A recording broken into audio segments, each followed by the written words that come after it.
What do you think the biggest mistake? You're working with clients every day of the week. You're working with some of the best athletes in the world, on average, Joes and Janes, like, Sarah when she Hmm. came to you. Is there a common mistake that you see most people making? A lot of people get caught up in all the noise and the trendy stuff and the stuff that sounds like sexy and cool, and that, the people in the pro tour are doing, and they think they should be doing that. So that's why I talk about, like, you probably don't need 120 grams of carbohydrates for every hour of your exercise, that kind of thing, for the average person. Or also, the mistake that people make is they think that they need to go from here, which is their current baseline, to ideally where they want to be, which is here. And they do that in a matter of 2 days. And then they get discouraged because it feels horrible or it doesn't work or it's too complicated. So Yeah. people need to start small. They need to start with the extra 25 grams of carbs or the extra 100 calories, or they need to start with having that recovery shake after their effort before they get in the shower, before they end up sitting in the computer for another 2 hours and getting distracted and then being like, oh shoot, I forgot my recovery. So people need to start small to make it sustainable and fit it into their life in a way that they're going to be able to do it consistently and notice a difference, rather than be like, oh, I have to be here, so I'm going to try to do that tomorrow. And then they give up and they just revert back to their old ways. Yeah, I heard a great expression from someone on the podcast, and his thing was he tries to get clients to move away from all or nothing and move towards all or Mm-hmm. something. It's like, I love that Mm-hmm. expression because so many people think like, oh, I don't have a big enough vision, I don't have a big enough goal, and it's like, next year I'm going to break the world error record, and it's like, how about just Yes. like find your shoes? Like, let's start with something real small. How about just ride to the cafe and come back? And then when that's Yeah. normalized, then we can ride a little further than the cafe. And it's not a glamorous message. Mm-hmm. Before we finish up, this is something that's, I guess, trending in popular culture at the moment. And I want to see if you had a hot take on it, because so many athletes do struggle with being overweight, and Ozempic is pitched as this magic pill. And we're not all pro athletes. We're not all talking about 80 to 120 grams. A lot of people's reality is it's a lot more their obesity or their extra 10, 20, 30 pounds. It's more of a lifestyle consideration and a performance consideration.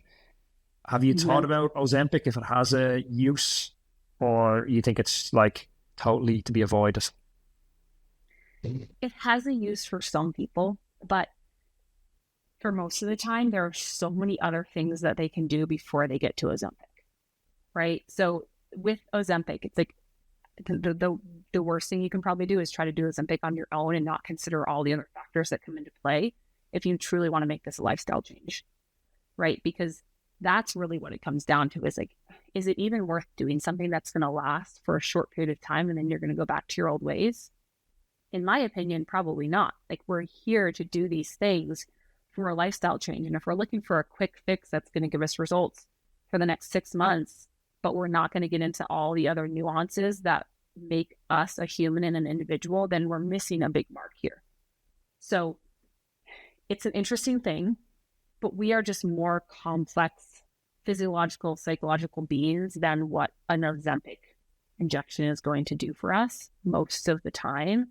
And there are so many other layers that come into play there if you are considering using Ozempic that you need to consider to make this a successful experience overall. Yeah, I worry as well. Like, I guess it's a cost benefit analysis. Like, if you're, chronically obese, you're pre-diabetic, you have limited mobility, maybe it makes Mm-hmm. sense to take Ozempic now and have it roll the dice on the long-term effects. But if you're someone who hasn't got those and you're just carrying some stubborn weight and you haven't, really rolled up your sleeve or sought professional advice from coaches, trainers, nutritionists, Mm-hmm. psychologists, like, what's the 10-year consequences of taking Ozempic? Like, none of us Yeah. know. And it's like, Yeah, maybe just take a back seat and see how that plays out. exactly. That's really smart. Yes, we don't really know. And it's becoming I this spoke thing to that's a, just used in so many levels.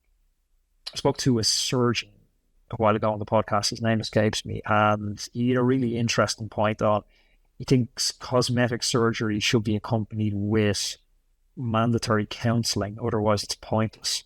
So if you get your nose fixed and your jaw fixed, but you don't change the way you see yourself, you're never going to be happy. And I kind of think the same maybe applies to Ozempic. If you see yourself as a fat person, you see yourself as an obese person, you see yourself as someone who has lifestyle limitations, even if you look in the mirror and you're skinny, I don't think that's going to change how you see yourself.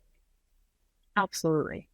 That's why with nutrition too, I always get into like, it's never just about the nutrition. It's never just about the macros and the calories and the grams of carbohydrates per hour. It's about what's your relationship with food? What is your inner dialogue?